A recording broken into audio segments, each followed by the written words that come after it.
Okay, again, my question will be on defense and security. It's well known that Russia has indicated many times that it wants to train and exercise with our Philippine military. As a matter of fact, for the first time, it appointed a defense attaché at the Russian embassy here in Manila. This will, of course, require a status of forces agreement like what we have with the US and Australia. As our future chief executive, will you agree to a status of forces agreement with Russia? Senator Marcos.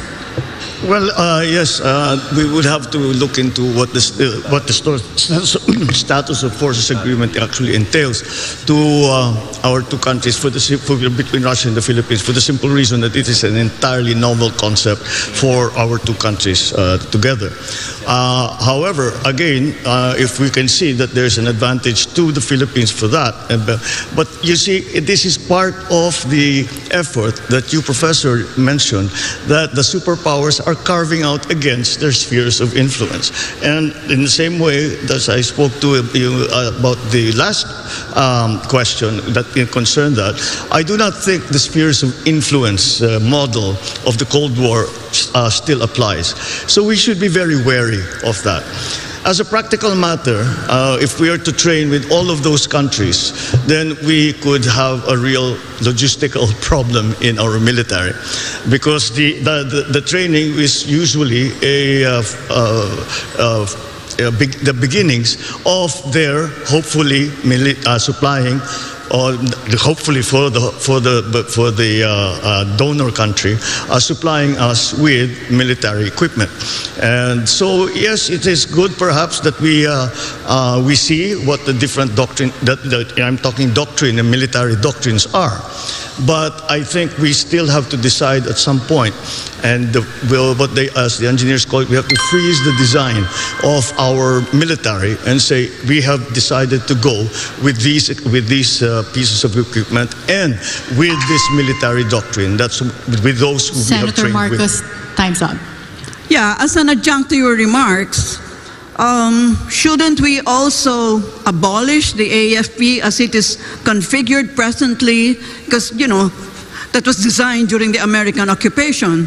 Because we have new security interests, and therefore the doctrinal framework will also follow through. If you abolish the AFP, and as you have indicated, as four of you have indicated earlier, that it is really the sea which needs to be protected. And yet, you know, the bulk of your AFP consists of the army, which is running after insurgency, which is not its mandate, by the way.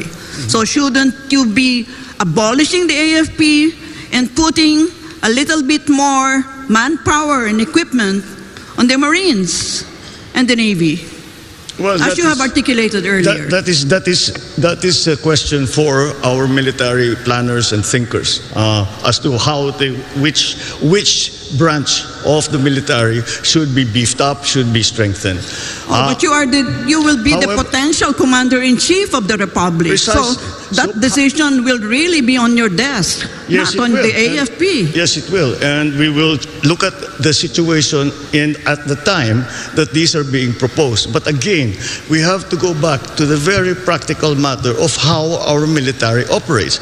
I cannot see how the Philippines will continue to exist if we do not have the AFP. And therefore, the idea of abolishing the AFP might be a logical conclusion, but it is not a practical one. Yeah, on a personal note, I wrote a paper on abolishing the AFP, and I'm sure I got so many enemies. But yes, if you're interested to read that paper, I can share it with you. Yes, please, ma'am. I would be very, very interested. Yes. As a